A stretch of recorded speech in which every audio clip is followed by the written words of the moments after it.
In a significant move, Somalia and Turkey have inked a deal to explore oil and gas reserves, bolstering the ties between the nations. This agreement aims to foster bilateral, scientific, technical and commercial cooperation, focusing on the development of Somalia's oil and gas sector.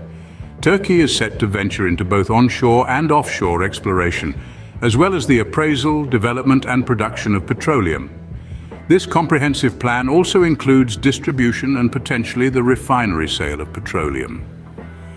This deal forms an integral part of the Defense and Economic Cooperation Framework Agreement established last month, where Turkey committed to building, training and equipping the Somali Navy for a decade.